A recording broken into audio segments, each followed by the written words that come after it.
하나님 아버지, 우리들이 느끼고 우리들이 알고 있다고 생각하는 것, 그것이 혼돈이고 불안이고, 하나님, 그것이 우리 마음을 누르고 어렵게 하는 사람들이 있다면 이 시간 당신께서 알고 계시고 당신께서 보고 계신 것을 그들에게 알려주시기를 기도합니다. 또한 그들이 알고 느끼는 것조차도 모르게 너무 빨리 하루하루를 살아가는 사람들이 있다면 하나님, 그들의 영혼을 만져주셔서 의식이 깨어나게 하시고 영혼이 살아나게 하셔서 참으로 알아야 되고 해야 되는 일이 무엇인지 주님 알게 하시기를 기도합니다. 하나님, 우리의 현실을 살 때 주님을 믿고 살기로 결정하고 살아가는 이들, 주님이 약속하신 대로 믿음으로 사는 자들에게 이 세상을 이기게 하시겠다고 하여 주셨사오니 하나님, 그 약속의 말씀을 이루시옵소서. 주여, 이 주일을 축복하사 모든 이들이 주님을 만나게 하시고 주님과의 만남을 통하여 잃어버렸던 주님의 성품을 회복하게 하여 주시고 다시 심장이 뛰게 하시고 다시 꿈꾸게 하시고 당당히 가슴을 펴고 세상으로 달려갈 수 있는 변화가 이 주일에 있게 하시기를 기도합니다. 말씀대로 살고자 10의 1조를 구분하고 물질에 굴하지 않고 주의 뜻대로 살기를 소원한 이들, 말씀대로 드린 자들, 믿음으로 드린 자들에게 약속하신 대로 은혜와 복을 넘치도록 부어 주옵소서. 헌신하고 희생하는 이들, 주님, 그들이 시간을 드리고 생명을 드려 싸우니 받으시고 하나님, 그들에게도 한없는 은혜와 은총으로 보답하시옵소서. 감사합니다. 기대합니다. 예수님의 이름으로 기도했습니다. 아멘.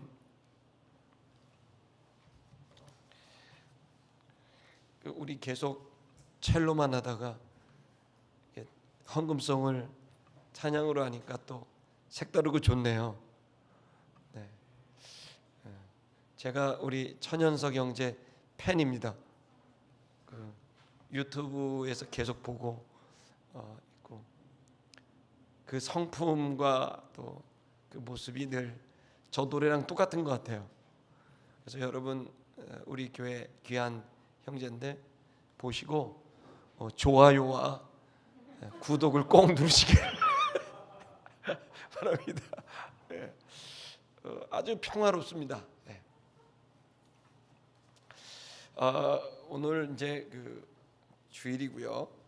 요한복음 좀 어려운 부분을 하고 있는데 좀 어렵지 않으시리라고 또 생각됩니다. 아멘. 우리는 이제 믿음에 대한 얘기를 합니다. 그 믿음에 대한, 지난주는 증거에 대한 이야기를 했다면 조금 형태는 다른데 이제 행함에 대한 얘기입니다. 믿는다고 하는 것이 무엇일까요? 그건 정확하게 관계에서 나옵니다. 죄라는 말도 관계가 있죠. 누구에게 죄를 범하는 거죠. 의로운 것도 관계죠. 결국 이제 하나님 앞에서 누구 앞에서 의로우냐, 그런 거죠. 믿는다는 것은 더더욱 그렇습니다. 사랑도 그렇고 믿음도 그렇고 대상이 명확합니다. 우리가 믿는 대상은 하나님입니다. 우린 하나님을 믿는 겁니다. 그리고 하나님을 믿는다는 말은 그분이 하셨던 말씀을 믿는다는 겁니다. 또 하나님이 하신 말씀을 믿는다는 말은 하나님이 하셨던 말씀은 반드시 이루시고 약속을 신실하게 믿음직스럽게 이루실 그러한 인성과 그러한 능력이 있다고 믿는 겁니다. 그래서 우리는 믿는 건 아주 명확하게 믿습니다. 특별히 예수님께서는 본인을 이제 세 개의 그 정체성으로 얘기하는데, 첫째는 본인이 하나님이라는 사실을 밝히셨고, 두 번째는 하나님이 삼위일체의 교리 속에서 하나님의 아들이라는 사실을 밝히셨고, 또 예수님은 우리를 구원하신다는 차원에서 그리스도 인자라고 본인을 밝히신 겁니다. 결국 우리가 예수를 믿는다는 말은 바로 예수가 하나님이라는 것을 믿는 것이고, 또 우리가 그분이 하나님 아버지와 동행하시는, 성령님과 동행하시는 그 아들의 역할, 그 아들의 역할은 바로 이 땅에 우리들을 살리기 위해 그리스도 인자가 돼서 자기를 희생해서 우리를 구원하시는 그 분이라는 사실을 믿는 겁니다. 그래서 여러분, 예수를 믿는다는 건 그냥 거대한 존재를 받아들이는 것뿐만 아니라 우리를 구원하시는 그리스도라는 걸 믿기 때문에 그분께 의존하기도 합니다. 여러분, 믿으면 의존하죠. 믿음직스럽다, 그런 말을 들은 거는 의존하고 기댈 만한 사람이다 라는 그런 말인 거죠. 근데 이 그리스도 예수가 이제 그런 분인데, 그걸 유대인들은 입증해 봐라, 네가 하나님의 아들, 네가 그리스도라고 하는 걸 입증해 봐라라고 이제 얘기를 합니다. 그래서 우리의 마음을 들었다 놨다 하지 말고 우리의 마음이 확신을 가질 수 있도록 좀 더 밝히 말해주고 설명해줘라라고 얘기를 합니다. 우리 지난주에 그 얘기를 봤죠. 그랬을 때 예수님이 하셨던 말씀은, 내가 아무리 말을 해도 너희가 믿을 수 있는 게 아니다. 너희가 믿지 않는 이유는 내가 밝히 설명하지 않아서가 아니라 하나님께 속하지 아니하였기 때문에 믿지 않는 것이다 라고 하는 다소 황당한 답변을 하신 겁니다. 지금 우리가 이 얘기를 들어도 이게 무슨 말인가 라고 이해하기가 어렵지만, 지난주에 잠깐 설명을 드린 것처럼 지난주 설교는 좀 어려웠다고 제 처가 얘기하더라고요. 그렇게 쉬운 내용을 그렇게 어렵게 말하는 목사를 처음 본 것 같다. 그래서 그건 교수들이 그렇게 하는 거고, 목사는 어려운 걸 쉽게 말하는 거다. 교수는 쉬운 걸 어렵게 말하는 거고, 정체성을 명확히 하라 라는 이제 권면을 듣고 집에 들어가서 곰곰이 생각을 해봤습니다. 내가 되게 어렵게 말했구나. 그러나 어렵게 말하지 않을 수 없는 건, 지금 우리가 믿는다라고 하는 단순한 이 이야기는 그 믿기 이전의 어떤 상황과 사실들을 이해해야 가치가 있는 거예요. 제가 제일 안타까운 건 기독교 안에서 믿기만 하면 되냐?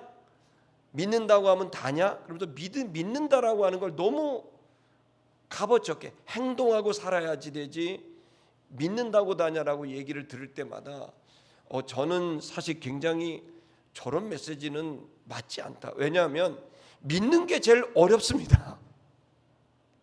행동하는 거 오히려 쉽습니다. 구제하라 그러고 헌금하라 그러고 전도하라 그러고 하라고 하는 거 오히려 쉬울 수 있습니다. 진짜 어려운 건 진짜 믿는 겁니다. 이 믿음이라는 건 너무너무 어렵지만 너무너무 쉽게도 생각됩니다. 너무나 쉽게 믿어졌기 때문에 이게 당연한 줄로 생각하는지는 모르겠으나, 믿음이라고 하는 건 그렇게 쉬운 게 아닙니다. 엄청난 가치가 있고 의미가 담겨져 있습니다. 그래서 여러분이 지금 이 자리에서 믿고 계신 분들은 이렇게 쉬운 걸 왜 안 믿어? 그렇게 말할 수 있는데, 다른 사람에게는 절대로 믿어지지 않는 일입니다. 그렇기 때문에 믿음의 가치는 엄청납니다. 그래서 예수님은 얘기하는 건, 이 믿는다는 것과 아는 것, 증명되고 확인한다는 작업은 무엇인가를 설명하신 거죠. 다시 말하면 이겁니다. 네가 그리스도라는 걸 입증해라, 밝히 말해라 라고 말하면 예수님 말씀하셨겠죠. 그러면 또 그 말이 사실이라는 걸 또 말하라라고 또 전제를 달 거예요. 그러니까 전제를 뭔가를 말하면 꼭 전제를 충족시키라고 하고, 전제를 충족시키면 충족시켰던 그것에 대한 또 다른 전제를 또 얘기해서 끝도 없이 전제는 또 다른 또 전제를 전제를 계속 가는 거죠. 결국에는 인간이 모든 것들을 증명하게 됐을 때는 그 전제를 끝없이 추적해 나가는 게 학문일 수도 있고 그 공부일 수도 있지요.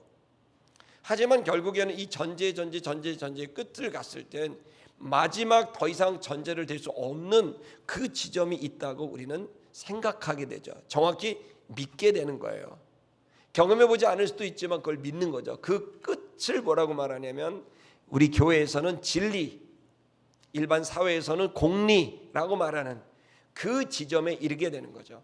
그것은 증명할 필요가 없는 것이죠. 예를 들어서 한 점과 한 점 사이에 하나의 직선이 있다라고 하는 것은 증명할 문제가 아니라 그 공리의 문제이기 때문에 그 전제 안에서 그 다음 학문들이 이어져 가게 되는 거죠.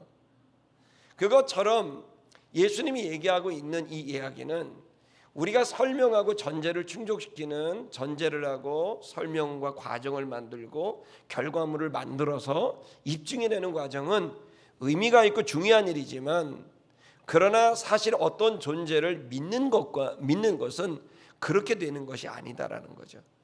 그래서 예수님이 하신 얘기는 뭐냐면 결국 마지막 공리는 입증하거나 전제가 있을 수 없듯이 진리는 입증하거나 전제가 있는 게 아니라 이걸 믿기로 결정하느냐 믿지 않기로 결정하느냐만 있다는 거예요. 그래서 믿음이라고 하는 것은 결국에는 이제 우리가 모든 지식과 누구 존재를 믿는다는 건 그건 어떤 전제, 어떤 걸 알았기 때문에 수용하는 게 아니라 그건 믿기로 결정하는 것으로부터 나온다는 겁니다. 그래서 놀라운 사실은 예수님께서 요한복음을 통해서 우리에게 이 원리를 가르쳐 주시는 건 모든 걸 알기 때문에 믿게 된다라고 하는 게 아니라, 예수님이 말씀하신 놀라운 사실은 믿기로 결정하면 그 다음부터 알아지게 된다는 거예요. 이게 정말 사실일까요? 예를 들어 여러분, 우리가 논문을 쓴다고 하면 우리 교회 지금 청년들 굉장히 어려워하고 박사 논문하고 막 석사 논문 하는데 막 죽으려고 합니다. 논문은 뭡니까? 결국에는 이 논문의 저술가가 뭔가를 믿는 겁니다. 가설을 정하고 그걸 믿는 거죠.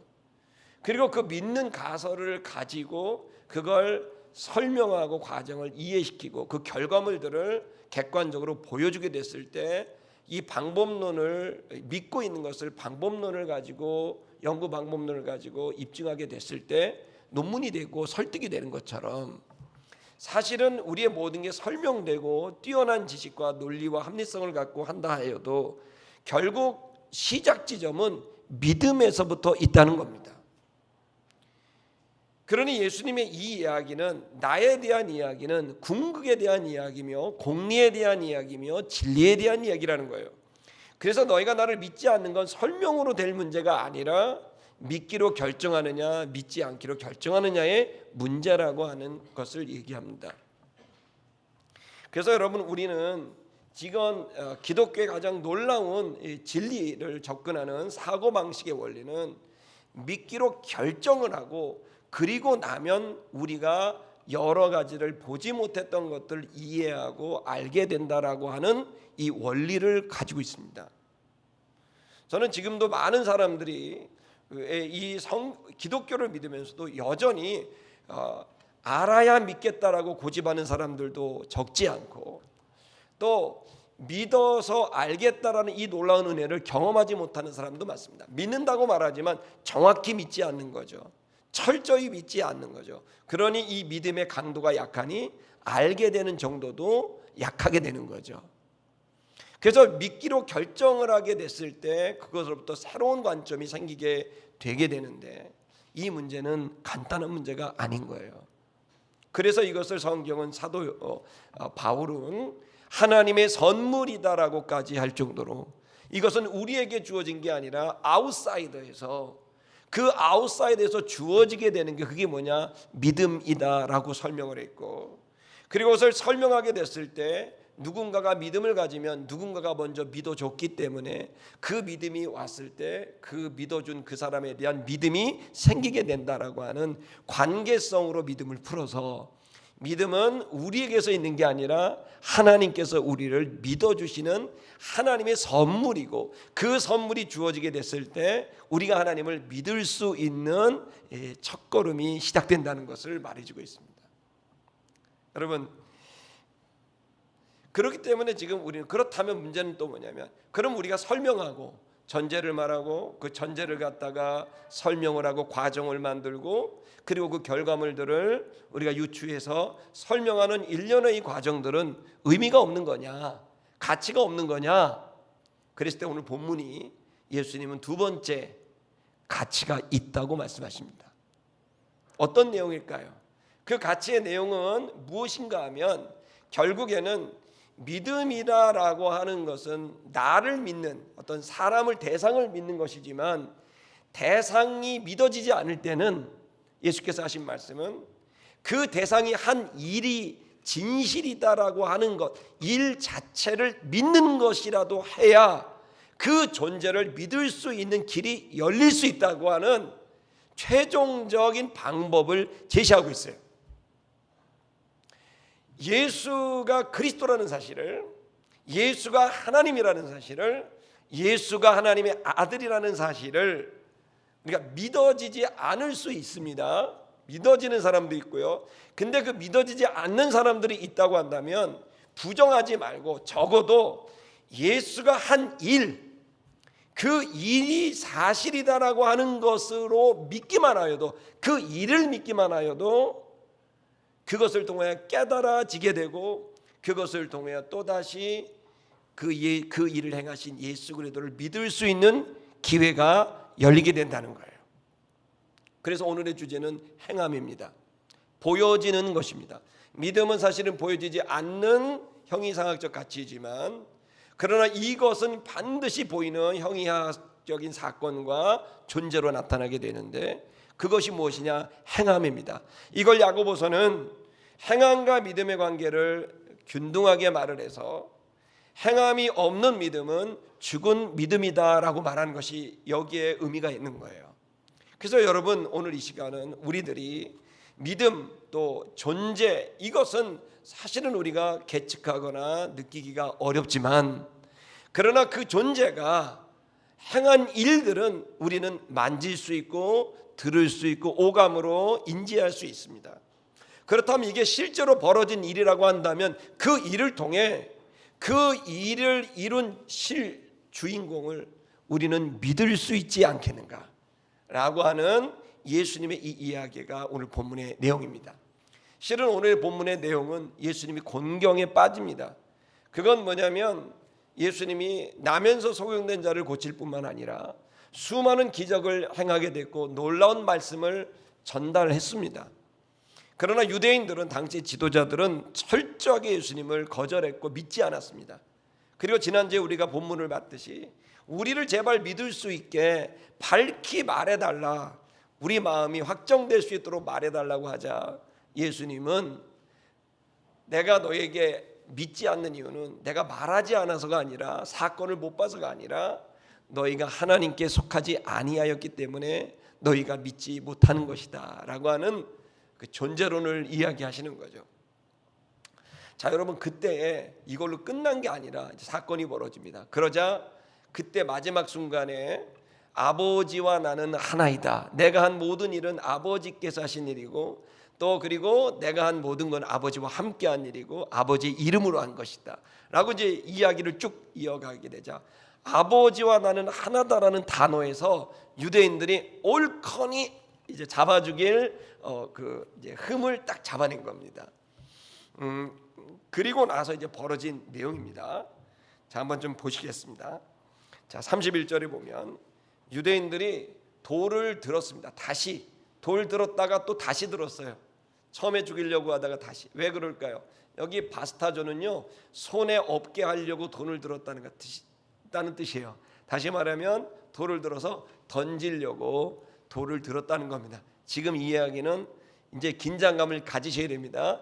여러분들은 예수님입니다. 여러분을 유대인들이 꽁꽁 둘러쌌습니다. 그들의 손에는 돌이 있습니다. 누구 하나가 돌을 집어던지면 뭐 그냥 지체할 것 없이 수많은 돌들이 날아올 것입니다.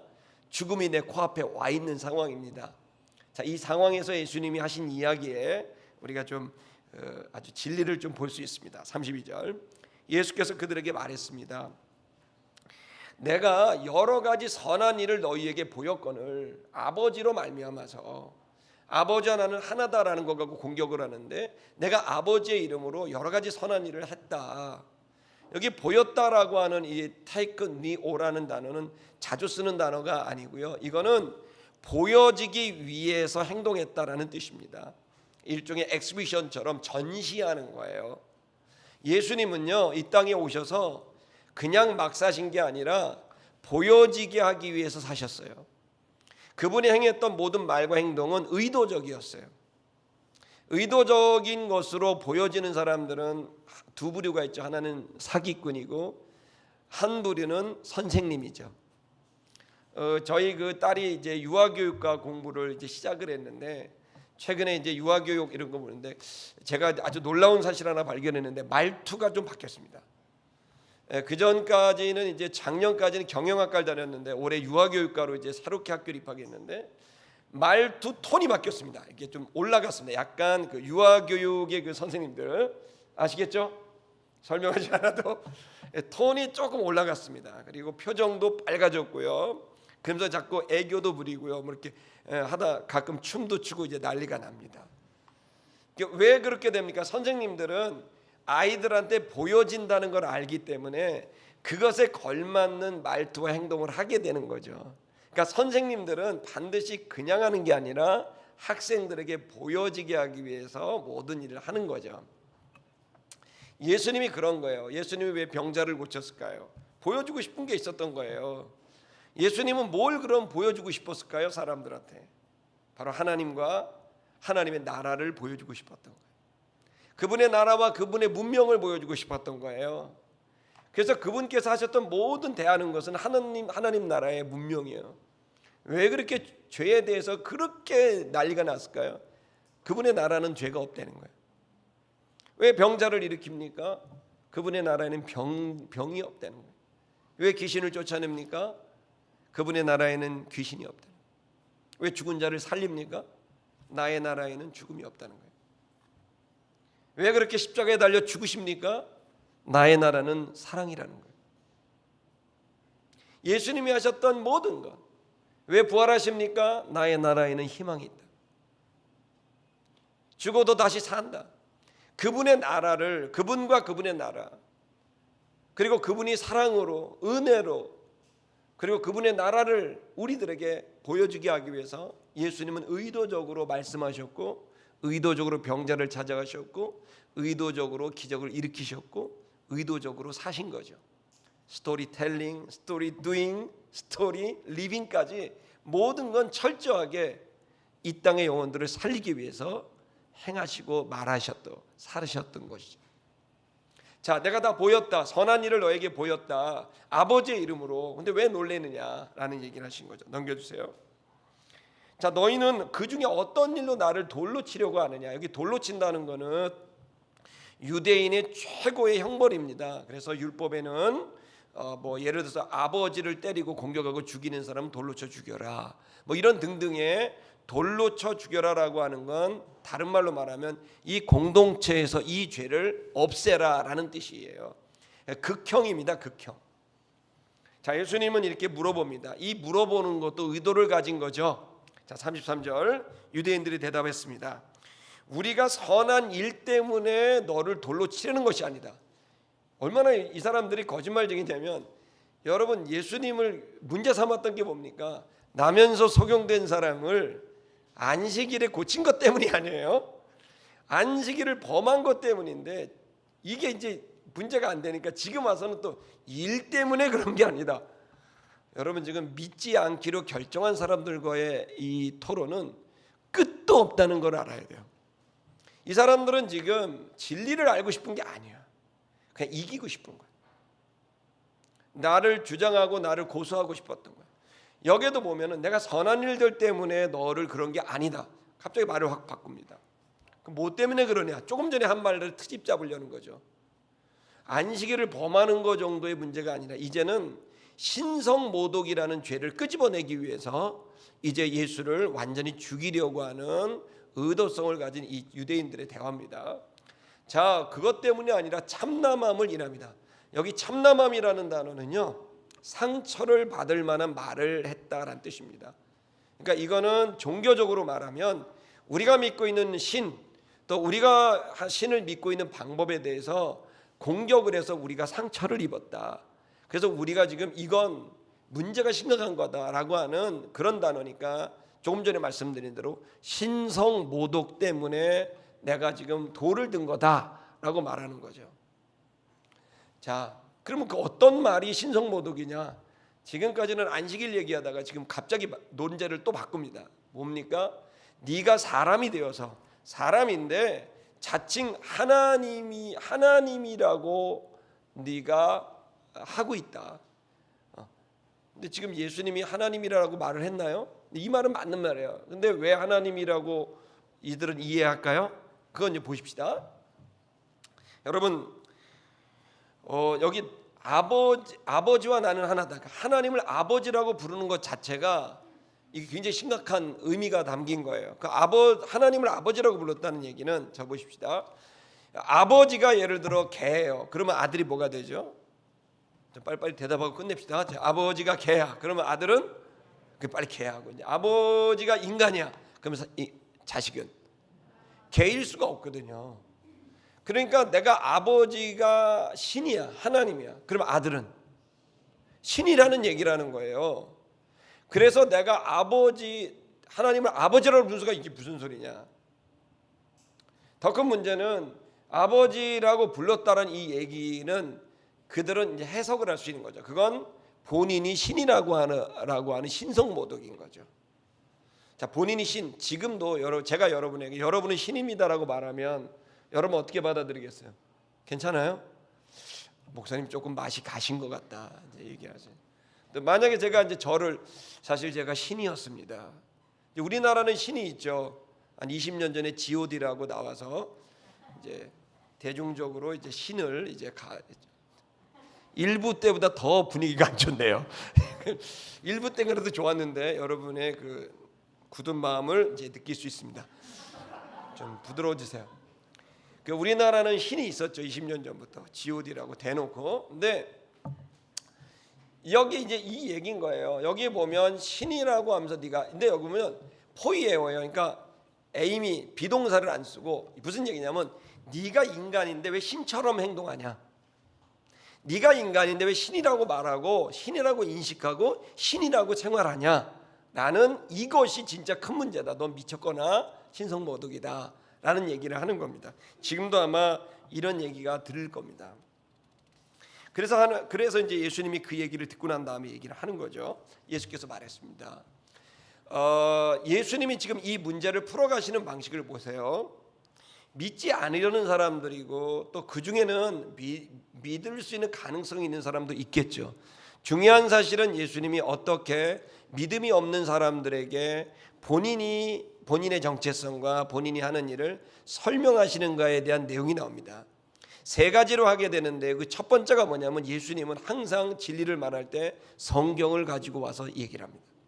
예수님의 근거는 성경이에요. 첫 번째. 두 번째는 본인의 체험이에요. 아버지 하나님이 나에게 하셨던 일들, 본인의 체험이에요. 자, 세 번째가 뭔지 아세요? 본인이 했던 일들인 거예요. 자, 이것은 지금도 똑같아요. 우리가 누군가를 설득하고 누군가 우리에게 명확하게 우리를 설명하기 위해서는 첫째는 어떤 중요한 논제가 필요한 거죠. 명제가 필요하죠. 자, 그 다음에 그것을 할 수 있는 나의 체험이 필요한 거죠. 이건 주관적입니다. 그 다음에 객관적인 일이 필요하게 된 거죠. 예수님이 지금 이 믿지 않는 사람들에게 했던 일이 바로 이 모습입니다. 그래서 예수님은 첫 번째 말씀을 가지고 옵니다. 그 말씀은 내가 했던 근거는 나의 주관적인 내 개인적인 얘기가 아니라 이건 성경에 나와 있는 거야 라는 거예요. 자, 보십시다. 우리 공식 방송실 시편 82편 6절에서 7절을 보여주실 수 있나요? 자, 예수님이 인용한 성경 구절입니다. 이 내용을 우리 다 같이 한번 시편 82편 읽겠습니다. 앞에 있으니까 읽어볼게요. 시작.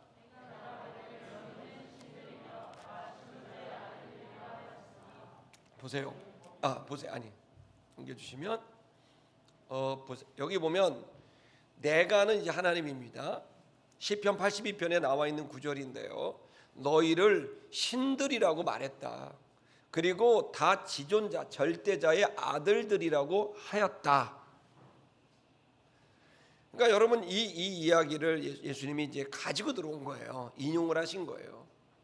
여러분 이 내용이 사람들은 유대인들은 지금 진짜 하나님이 가지고 있는 원래의 생각을 놓치고 있었던 거예요. 그래서 이들은 하나님이 우리를 사랑하고 우리를 책임지고 우리를 아껴주는 절대자여 창조주라는 것은 믿고 있어요. 근데 하나님이 왜 자기들을 창조했는가에 대해서는 아직도 미스터리인 거예요. 이 이야기가 어디에 담겨 있느냐? 바로 그리스도 예수를 통하여 나오게 되는 것인데, 구약은 그것에 대한 힌트뿐만 아니라 이 본문의 말씀과도 같이 명확하게 우리에게 하나님의 의도를 말해요. 하나님은 처음부터 인간을 만든 목적은 자신의 아들들을 만드시려고 만든 거예요. 근데 자신의 아들들이 이 너무나 존재가 차이가 나는 열등한 존재로 만들면 자유가 없겠죠. 늘 인간은 주눅들겠죠. 죄책감에 주눅들겠고 무능함에 주눅들겠고 한심하다고 생각하겠죠. 그렇기 때문에 하나님께서 가지고 계신 계획은 자신의 존재와 버금가게 아들들을 만드시겠다라는 계획이 하나님의 가지고 계신 계획이에요. 이건 이미 우리를 인간을 창조할 때 당신의 형상으로, 하나님의 형상으로 만들었다라는 것을 우리가 힌트를 얻을 수 있고, 더 힌트를 얻을 수 있는 건 인간을 지은 다음에 그 코에 생기를 후 불어넣거든요. 생기가 뭡니까? 생명을 말하는 거예요. 자 보세요. 어떤 사람이 물에 빠져 죽었어요. 죽기 직전에 왔어요. 호흡이 없어요. 그럼 어떻게 하죠? 코를 막고 기도 빈입을 시킨 다음에 여기다 후 불어야 되는 거 아닙니까? 그게 뭐예요? 내 숨을, 내 생명을 그 사람의 몸 안에다 인설트하는 거죠. 후 집어넣는 거죠. 그렇게 되면 어떻게 되는 거야? 내 호흡이 그 안에 들어가면서 기가 열리면서 다시 호흡하게 되는 거죠. 하나님이 처음부터 인간에게 그 코에 생기를 불어넣었다는 얘기는, 그 말의 의미, 그 속에 담겨진 의미는 본인의 생명의 질을 인간들에게도 전달하겠다는 의도예요. 이걸 시편은 정확히 이해하고 있었던 거고, 에베소서는 그걸 아주 대놓고 하나님의 계시를 통해 태초부터 예정돼 있었던 게 있다. 그건 뭐냐면 그리스도 예수 안에서 하나님의 아들들을 만드시려고 하는 계획이 있었다라고 하는 거죠. 그리고 요한계시록 마지막 21장 22장에 가서는 나는 너의 하나님이 되고 너희는 내 아들들이 되리라고 하셨단 말이에요. 마지막 결론이에요. 나는 너의 하나님이 되고 라는 말이 됐다면 반드시 너희는 내 백성이나 너희는 내 피조물이 되고라고 말해야 되는데, 그 마지막 구절에서 반전이 일어나는 거예요. 나는 너의 하나님이 되고 너희는 나의 아들들이 되리라. 처음부터 하나님은 자신과 방불한 이러한 아들들을 세워서 영원한 당신의 가족, 그 문명을 만들고 싶었던 거예요. 그게 그의 나라와 그의 의였던 거예요. 그것을 시편에서 말하고 있던 거고, 그런데 그 다음 구절 7절을 보면 뭐라고 되어 있냐면, 그런데 너희는 범인같이 죽으며 방백의 하나같이 없어지로다. 무슨 말입니까? 그냥 자연인처럼, 그냥 동물적상, 그냥 인간으로서 살다가 죽고 방백 지도자들처럼 이렇게 했다가 그냥 엎드러져 버리게 된다. 무슨 얘기예요? 원래 하나님은 여러분들과 저를 당신의 지존자의 아들들로 창조된 겁니다. 그걸 죄로 인하여 사단에 의해서 잃어버리게 됐을 때 그리스도 예수가 오고 그를 믿는 자들마다 아들의 영, 그 아들의 영을 아들을 믿어서 그 아들과 하나가 되는 자들마다 그가 같은 아들의 영을, 양자의 영을 받게 돼서 하나님의 아들들이 되게 하는 것, 지존자의 아들들이 되는 것을 예수 그리스도가 이루셨던 겁니다. 아멘. 그래서 영접하는 자, 그 아들의 이름을 믿는 자들에겐 하나님의 자녀가 되는 특권, 권세를 주셨다는 겁니다. 이 놀라운 은혜를 받은 우리들은 정체성이 이제는 인간의 아들이 아닌 하나님의 아들로 시작된 거예요. 그런데 안타까운 건 아버지 하나님의 마음은 그러한 지존자의 아들들이 그냥 인간으로서, 그냥 자연인으로서 동물적 삶을 살다가 죽어버린다는 거예요. 이것이 하나님 아버지의 비애고 아픔이라는 거예요. 지금 여러분은 여러분을 어떻게 인식하는지 각자의 결정일 겁니다. 그러나 분명히 성경이 말하고 있는 것은 여러분들은 지존자의 아들들입니다. 신의 아들들입니다. 그 신의 아들로서 자의식을 갖고 신의 아들로서 말하고 신의 아들로서 생활하고 신의 아들로서 일하는 겁니다. 그것이 기독교의 본질이에요. 신앙의 본질이에요. 이것이 복음이요, 복음의 삶이요, 복음의 가치입니다. 그러나 안타깝게도 교회는 다니고 예수를 믿는다고 하지만 여전히 나는 연약한 자요, 여전히 나는 부족한 자요, 여전히 나는 할 수 없는 자요, 여전히 나는 기회가 없을 수도 있겠다라고 하는 불안 속에 산다면 그 복음의 가치가 여러분 안에 존재하고 있지 못하는 거죠. 제가 여러분에게 기쁜 소식을 전합니다. 여러분들은 죽어도 삽니다. 여러분의 영혼을 누구도 침노할 수 없고, 그리고 여러분은 이제 하나님의 아들이라는 자의식을 갖는다면 그것을 믿기로 결정하세요. 내가 주님을 믿기로 결정하듯 내가 하나님의 아들이라는 사실을 믿기로 결정하세요. 그러면 여러분 어깨를 피셔야 돼요. 고개를 들어야 돼요. 당당하게 세상에 서세요. 그리고 하나님의 아들답게 생각하고 느끼고 말하고 생활하세요. 그것이 여러분을 더 많은 걸 깨닫게 하고 깨달은 것을 행할 수 있도록 하는 능력을 배양시킵니다. 그래서 지금 하나님의 아버지의 마음의 안타까움은 지존자의 아들들이 찌질한 아들로 살다 죽더라 이거예요.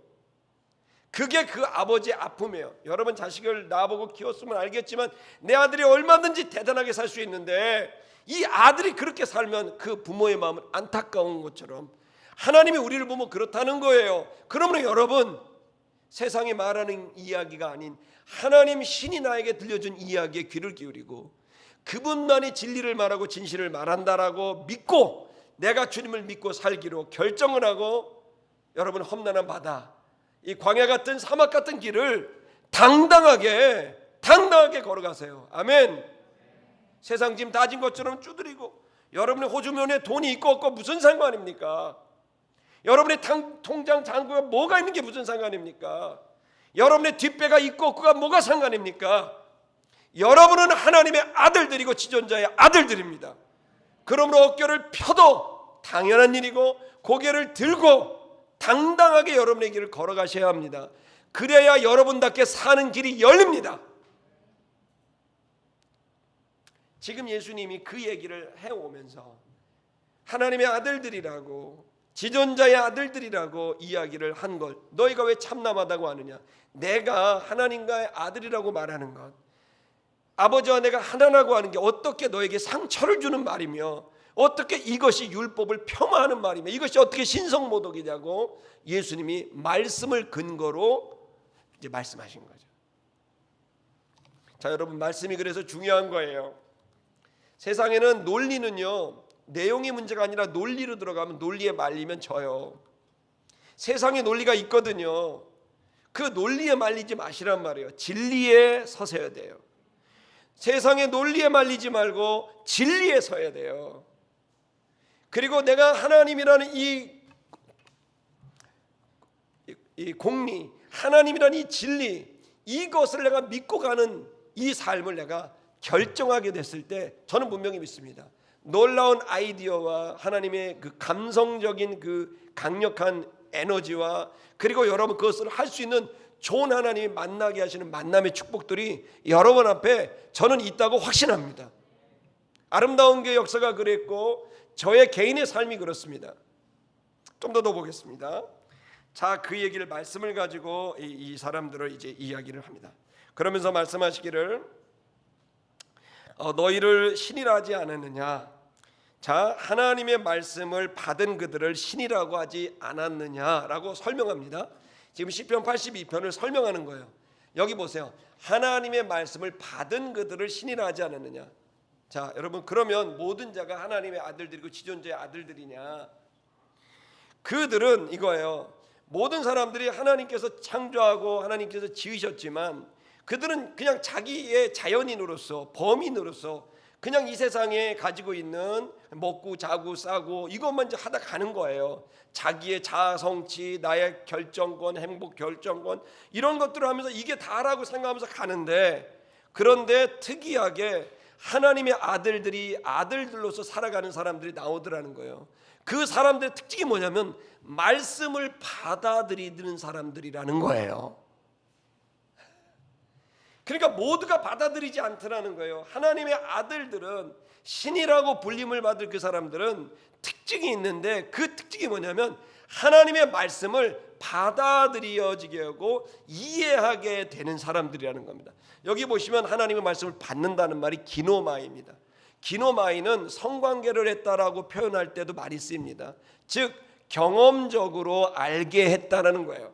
경험을 하면서 알게 되는 걸 기노마이라고 그래요. 신앙은 학위로 되지 않아요.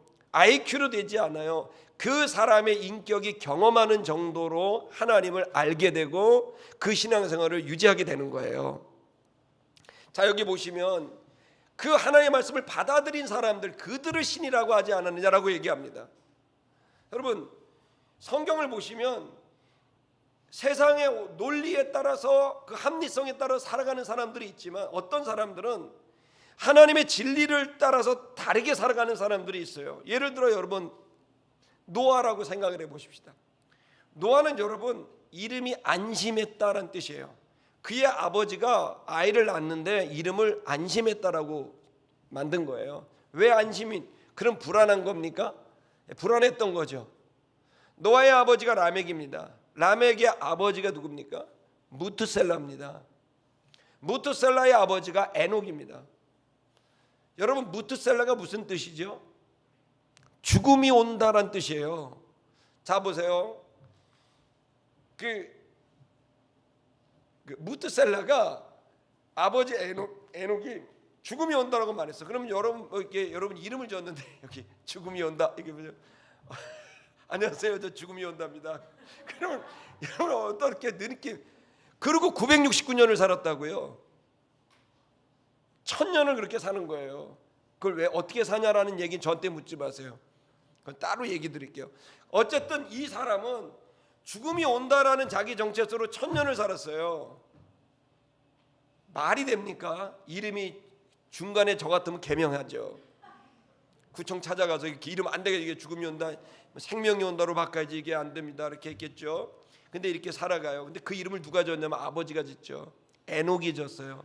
에녹이 이 아이의 이름을 죽음이 온다고 줬어요. 에녹은 뭡니까? 하나님과 동행하는 사람입니다. 즉 하나님과 생각이 같았던 거예요. 에녹은 알았어요. 하나님의 마음을, 하나님의 계획을. 이제 죄가 가증한 이 세상이 죽음이 오고 있다, 심판이 오고 있다는 걸 알게 된 거죠. 그래서 그 아이의 이름을 죽음이 온다라고 줬어요. 그리고 이 아이는 1000년을 삽니다. 근데 여러분, 이 아이가 태어나면서 자기 또 아들을 낳습니다. 라멕을 낳습니다. 라멕이 또 손자를 낳습니다. 손자가 태어났는데 이름이 뭡니까? 노아입니다. 여러분, 무드셀라는 무드셀라가 언제 죽었는지 아세요? 1000년의 마지막 순간이 노아 방주가 완성되고 물이 떨어지는 날 죽었습니다. 그러니까 노아는 무드셀라와 같이 살았던 거야. 할아버지랑 혼자 이 사람은 노아 혼자 이걸 막 방주를 진 게 아니라 노아의 아버지, 노아의 할아버지, 노아의 증조부는 이 노아가 태어날 때 죽음이 온다라고 하는 이야기를 해줬고, 그 믿음의 가문들, 그 공동체가 결국 노아가 100년 동안 방주를 지을 수 있게 하는 그의 아버지도 언제 죽습니까? 마지막 노아 방주가 되고 심판할 때 그때 죽습니다. 무드셀라도 그때 죽습니다. 다 천수를 누리고 죽어요. 그리고 유일하게 노아와 그의 아들 셋과 며느리와 아내 이 사람들만 살아남은 거예요. 8명이. 여러분, 이 사람과 이 사람의 가문, 이 공동체는 당시로 얼마나 많은 손가락질을 당했겠어요. 이름이 죽음이 온다. 왜 죽어? 근데 왜 밥 먹어? 죽음이 오는데 먹지 마, 죽게. 이렇게 얼마나 놀렸겠어요. 예? 노아한테 안심, 뭐가 안심에 불안한데? 너 보니까 방주 산에다 왜 저 배를 짓고 미친 거 아니야? 저 사람 안심 아니야? 불안이지. 이렇게 하는 거 아닙니까? 얼마나 많은 조롱과 본인은 또 얼마나 힘들었겠어요. 그러나 그의 할아버지, 그의 아버지, 그 공동체가 하나님의 진리의 말씀을 붙들고 말씀을 받아들인 거예요. 말씀을 얼마나 받아들이면 아들의 이름을 죽음이 온다라고 지으며, 말씀을 얼마나 받아들이면 이 대낮에 어떻게 산 위에다가 배를 지으며, 그들은 특이한 사람들이었다는 거예요. 그들은 희한하게도 믿음이 있었던 사람들이라는 거예요. 이들은 하나님의 말씀을 받아들이고 알고 깨달아져요. 근데 다른 사람도 도저히 이해가 안 되는 거죠. 그게 뭡니까? 믿음의 사람입니다. 그게 히브리서에 나와 있는 믿음의 수많은 사람들이 그 믿음으로, 즉 말씀을 받아들이며 믿으며 살았다는 거죠. 여러분, 지금 하나님의 아들들의 삶이 이루어지는 가장 중요한 결정적인 요소는 하나님의 말씀이 받아들여지게 되는 겁니다. 지금 여러분이 아멘 하셨는데 안 하는 사람들이 한 절반 되고, 이제 아멘 절반 이제 하셨는데, 아멘을 하신 거는 제가 여러분을 설득한 게 아닙니다. 이미 주님이 여러분 안에 수많은 것들을 넣고, 이 넣으신 그 주님이 하나님을 알만한 신성을 여러분에 넣으신 거예요. 근데 하나님의 말씀이 선포가 되자 나도 모르게, 내가 PhD 박사도 아니고 글도 모르고 문장도 모르는 무식한 사람인데 이 말씀을 전달하는데 갑자기 내가 깨달아져. 어머, 아멘? 그런다고요. 아멘을 모르는 사람은 그렇게 한다고요. 동의하는 거죠. 이건 하나님을 알만한 걸 모든 사람에게 부었어요. 그런데 그 하나님 알만한 것을 왔을 때 믿기로 결정을 해버리는 거거든요. 이건 설득의 문제가 아니라는 거예요. 지금 여러분과 제가 하나님의 아들의 삶을 살아가는 그 당당함과 그 능력과 영향력, 그것은 여러분이 지금까지 살았던 모든 스펙과 아무 관계가 없습니다. 그것과 정확하게 관계 있는 건 여러분이 여러분 자신을 누구라고 생각하느냐의 문제. 그 정체성으로부터 모든 것이 시작됩니다. 그 정체성에서 나오는 말, 정체성에서 나오는 태도, 정체성에서 나오는 일들이 결국은 여러분은 하나님의 아들로서, 하나님을 근심시키는 아들들이 아니라 하나님이 만족하시는 아들로서 살아갈 수 있게 하는 그 근거는 바로 그 정체성, 그 자의식에서부터 시작되는 거예요. 그리고 또 하나는 그것이 계속 강화되고 더 여러분 힘을 얻게 되는 건 말씀을 들음으로써 나오는 거예요. 그래서 믿음은 들음으로 나오고 들음은 그리스도의 말씀으로 말미암는다라는 말이 이것을 두고 하는 말씀인 거예요. 아름다운 게 성도 여러분, 이제 말씀을 수용하며 살기를 축복합니다. 자, 예수님이 그 얘기를 한 겁니다. 그래서 그들이 신이라, 그들이 지존자의 아들들이라고 말했습니다. 두 번째 예수님이 얘기했던 건 본인의 경험입니다. 하물며 아버지께서 그를 거룩하게 하셨다. 그리고 그가 세상에 보내셨다.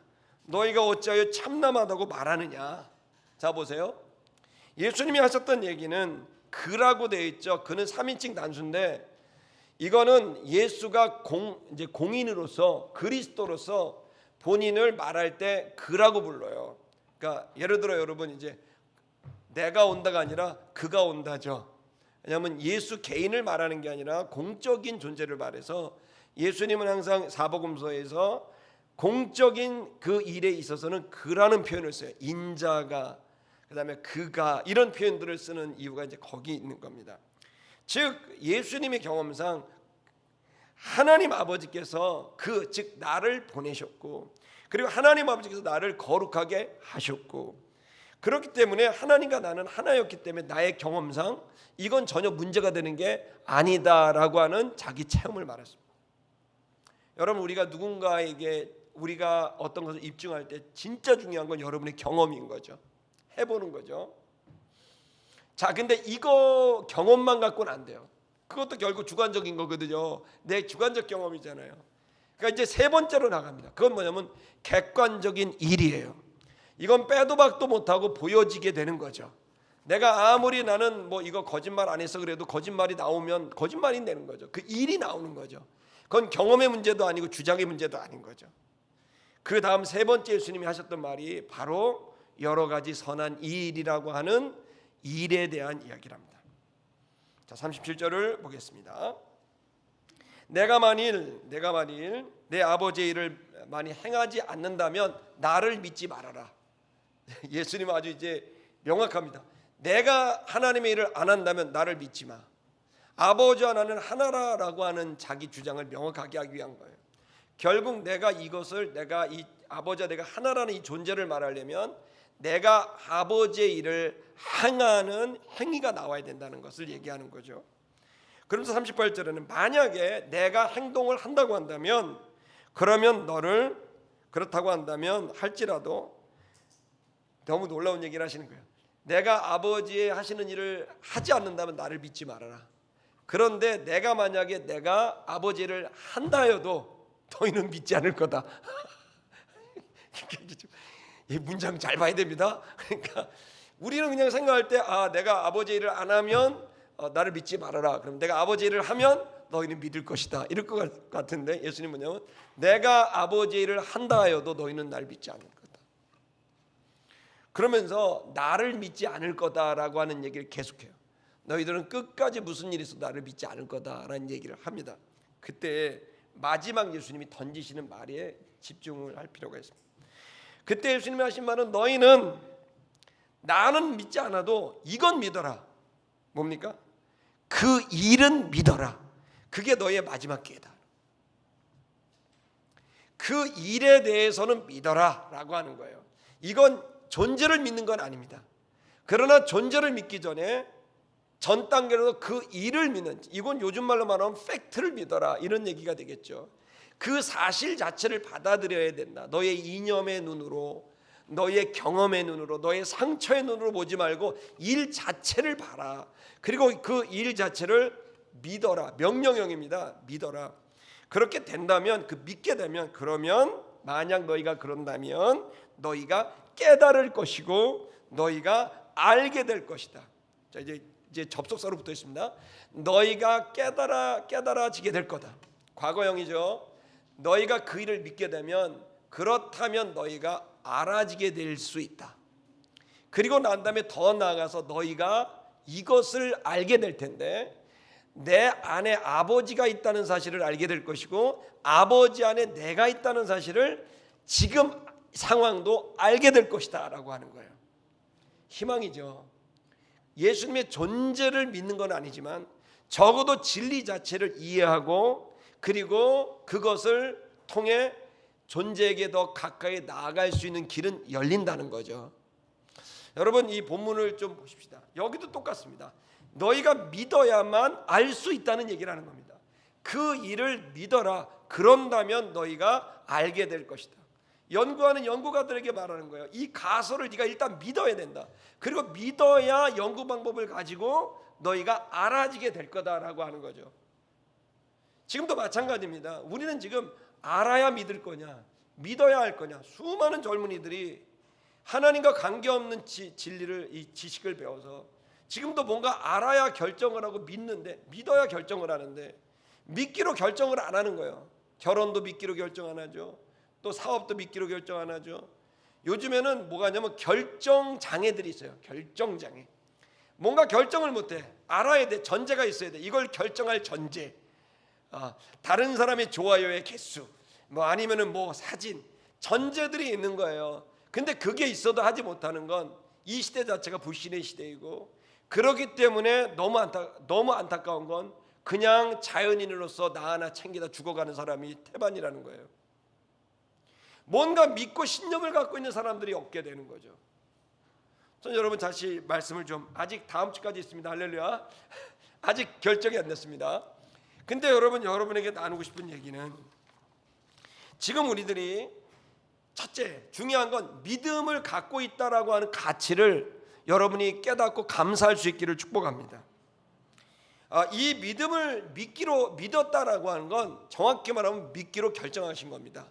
믿기로 결정한 여러분의 의지적 결단이 이게 정말 중요하고 큰 것이고, 이 믿음은 결국 뭘 갖고 오는 줄 아세요? 미래에 대한 기대와 소망을 갖게 할 겁니다. 그리고 미래에 대한 기대와 소망을 갖게 되면 현재에서 여러분이 아름다운 희생과 십자가의 삶을 결정할 수 있도록 만들 겁니다. 그렇기 때문에 믿음이 먼저입니다. 여러분이 믿기로 결정을 해야 되는데 많은 사람들이 믿기로 결정을 안 해요. 그러니 당연히 깨닫지도 못하죠. 믿기로 결정하지 않으니 미래에 대한 소망도 없고 불안과 두려움이 있는 거예요. 믿기로 결정하지 않으니 미래에 대한 소망도 없으니, 미래에 대한 소망이 없으니 현재에서 희생하는 건 달나라 얘기인 거예요. 나 하나 챙기기도 어려운 거예요.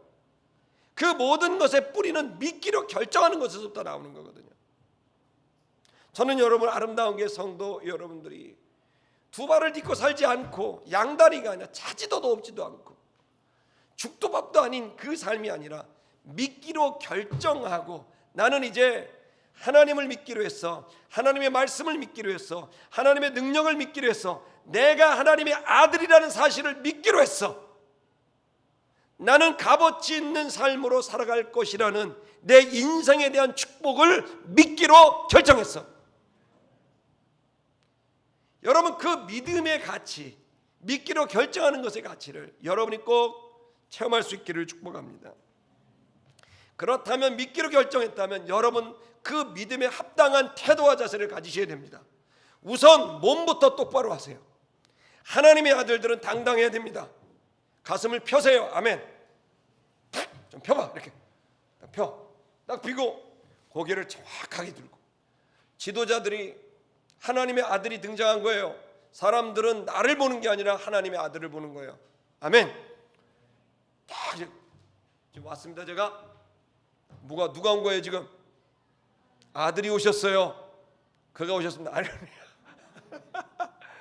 제 얘기는 지금 우리가 영혼육을 주셨단 말이에요. 그렇기 때문에 제가 건강을 잃어봤던 사람이기 때문에 건강이 얼마나 중요한지, 건강을 잃으면요 몸이 구부러져요. 몸이 구부러지면요 마음이 구부러져요. 용기가 구부러져요. 할 게 없어요. 그러면 여러분 아무것도 못하는 거예요. 그러나 여러분, 영으로 진리가 나를 끄집어내, 거꾸로 마치 여기에 상투를 들어서 나를 끄집어 올리듯이 진리가 안에서 나를 끄집어 올려야 돼요. 그러면 여러분은 나를 자의식을 나는 하나님의 아들이다, 하나님의 아들답게 서 있자. 서 있는 훈련, 사람의 눈을 보는 훈련, 당당한 훈련, 그리고 그 속에서 내가 저들에게 도움을 줄 수 있는 사람이야. 내가 저들을 만나는 이유는 내가 저들에게 도움을 주기 위해서 하나님이 보낸 사람이야. 나는 하나님이 보낸 사람이야.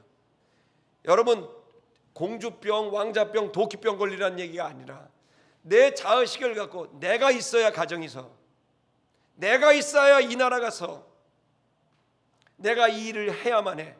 난 하나님의 아들이라는 거기에서 나오는 언어, 그 당당하고 그리고 겸손한 친절한 언어, 그리고 거기로부터 나오는 일들 꿈꾸게 되는 거죠. 그때마다 어떻게 됩니까? 우리는 그런 의식으로 살지만 또 구부러져요. 여러분, 돈이 없으면 카드값 날라오면 난리가 나고, 월세 날라오면 난리가 나고, 대출 받은 거 갚으려면 구부러집니다. 자, 우리는 그런 크고 작은 성공과 실패, 그것들이 우리 구부러지게 합니다. 그때 여러분 필요한 게 뭡니까? 교회입니다. 교회는 그때 필요한 거예요. 저 같은 사람들, 여러분이 저와 같은 역할을 해서 구부러진 사람들 펴놔야 돼. 일어나, 앉아, 똑바로 서. 너는 하나님의 아들이야. 이렇게 살 사람이 아니라, 가장 근심은 네가 아니라 하나님 아버지야.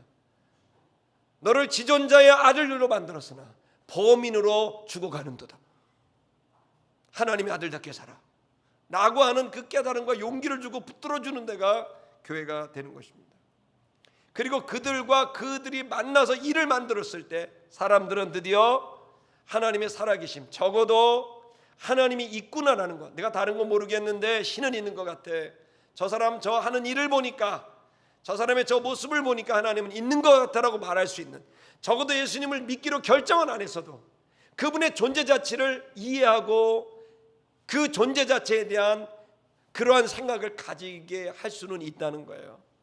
저는 아름다운 교회 성도 여러분, 지금 우리들이 공간을 위해서 얼마나 많이 기도했습니까? 기도한 사람만 이 감격에 졌습니다. 3주간 동안 릴레이로 금식하며 기도했습니다. 공간을 위해서. 이 여러분 현대사회 도시에서 아름다운 교회는 20년 가까운 동안에 적자였습니다. 한 번도 흑자인 적이 없습니다. 헌금에서. 그러나 이곳에서 이렇게 하나님의 일들을 감당해내서 여기까지 왔습니다. 그 이야기는 오로지 하나님의 말씀대로 가게 됐을 때 하나님 그때마다 채우시고 인도하시는 걸 경험하는 거죠. 여러분, 이 공간에서 우리가 공간을 놓고 그렇게 기도했는데 어떻습니까? 우리가 어떻게 한 게 아니에요. 그런 공간 600평이 넘는 서울 한복판의 공간을 얻을 수 있게 하신 것은 하나님 아닙니까? 그렇다면 적어도 하나님을 믿지 않는다면, 믿기로 결정해서 살지 않았다면 그 일만은 믿으셔야죠. 그 일에 대한 감격을 갖고 감사하고, 그렇다면 나는 어떻게 할 것인가를 생각하셔야죠. 하나님의 아들이라면. 여러분, 아름다운 교회가 그동안 어떻게 했습니까? 여러분, 어떤 교회가 교회를 9개나 분립합니까? 12년 동안 9개를 분립해서 1200명이 나가는 교회가 있습니까? 여러분, 지금 그러나 나가서 잘했냐 못했냐는 저는 모르겠어요. 없어진 교회도 있고 붕한 교회도 있습니다. 그것을 떠나서 우리가 했던 이 일들만은, 그 순간만은 감사해야 된다는 거예요. 어떤 교회가 12명의 사람들 개척자를 후원을 해갖고 개척을 시킵니까? 아름다운 교회 그동안 20개 교회를 개척했습니다. 그 일만은 감사해야 되는 거예요. 그것이 잘 되고 안 되고는 두 번째 문제인 거예요. 여러분, 제가 어제도 쭈꾸미 비빔밥을 얻어 먹었어요. 쭈꾸미 비빔밥을 어떤 분이 사줬어. 왜 사줬냐? 목사님 감사합니다. 왜? 국가장학금을 아들 딸들이 받았대. 국가장학 얼마나 받았대? 200 몇십만 원씩 받았대. 두 사람이. 어려운 분이에요. 어려운 개척교회. 쭈꾸미 비빔밥 잘 먹었어요. 여러분, 아름다운 교회가 이 국가에 했던 일 중에 가장 큰 일이 뭡니까? 우리 예배당 기도실에서 만들었대. 국가장학금 아닙니까? 그때 당시 3조 8천억씩 매년 나가고 올해는 3조씩 나갑니다. 우리가 기도하고 이 땅의 사람들, 가난하고 어려운 청년들, 돈 없어서 공부 못하는 일이 없어야 된다고 기도하면서 만든 게 그거 아닙니까? 내가 그동안 자랑을 안 한 거예요. 여러분, 여기에서 하나님이 놀라운 역사, 지금까지 거의 여러분 7, 8년이 됐습니다. 지금 20조가 넘는 돈이 여기서 기도하고 결정한 걸로 이루어졌습니다. 여러분, 여기 보십시오. 여기 도시에 술집이 없어졌죠. 여러분, 여기도 원래 나이트클럽이었습니다. 룸사롱이었고. 왜 이런 게 없어질까요? 2008년도에 여러분, 아름다운 교회 성도들이 뭐 했습니까? 2008년 9년에 30명이 모여갖고 리서치했습니다. 이 동네 다 다니면서 술집이 몇 개고 나이트클럽이 몇 개고 뭐가 몇 개고 약국이 몇 개고 다 조사한 겁니다. 스피리추얼 매핑이라고 하는 걸 했습니다. 배워갖고 그걸 했더니 여기가 아주 난장판이에요. 나이트클럽이 7개가 있고, 이대서부터 여기까지 메인 술집, 모텔이 130개가 넘었고, 낙태 전문 산부인과가 쭉 있고, 술집은 술을 셀 수도 없어. 길 가는 처녀들은 다 삐끼들이 데려다가 술 마시러 가자. 당신은 공짜요. 남자들은 돈을 내고. 이 웃긴 세상이요. 그래서 유흥업소로 다 데려간 동네입니다. 이 동네가 저 위에서부터 여기까지. 여러분, 그거 조사해서 청년들이 포럼하고 공청회 열고 해갖고 오세훈 시장이 옛날에 계실 때 올려서 여기를 바꿨지 않습니까? 교육특구로 국제교육 컴플렉스 단지로 여기를 바꿔서 지금 종로학원 들어오고 들어온 거예요. 그거 아름다운 교회가 한 겁니다. 우리는 그동안 참여하지 않았어도 내가 적어도 그 일은 기뻐하고 감사할 줄은 알아야지. 하나님이 이런 기적을 베푸고 도시를 바꾸고 국가를 바꾸는데, 교회를 바꾸고 얼마나 크고 작은 기적들이 많이 있었습니까? 제가 요즘에 느끼는 건 하도 기적이 많으니까 지금 서부교회 이거 온 건 기적 축에도 안 들더라고. 제 얘기는 우리가 뭐를 한 게 아니라 우리는 하나님 말씀대로 믿기로 결정해서 갔더니 그 믿음의 결과들은 상상할 수 없는 결과들이었다. 적어도 우리가 이것은 알아야 된다. 여러분이 주님을 믿고 살기를 결정하지 않았다면, 저는 여러분이 믿고 살기를 결정하기를 바라지만 그게 죽었다 깨어나도 힘든 거 압니다. 11조도 안 되고 주일 성수도 안 되고 봉사도 안 될 겁니다. 청소도 안 될 겁니다. 그걸 제가 억지로 시켜본 적이 없습니다. 오로지 기도밖에 없어요. 금식하고 하나님 제발 깨닫게 하셔서 자발적으로 주일 성수하고 자발적으로 봉사하고 자발적으로 11조하고 자발적으로 헌신하도록 하나님 도와달라고 합니다. 그건 쉽지 않죠. 그러나 제가 여러분에게 이 얘기는 할 수 있어요. 적어도 주님은 못 믿어도 주님이 하신 일만은 믿으십시오. 그래야 여러분이 새로운 성장을 가져올 수 있다라고 하는 것, 오늘 이 말씀을 여러분에게 나눕니다. 우리 노래하십시다.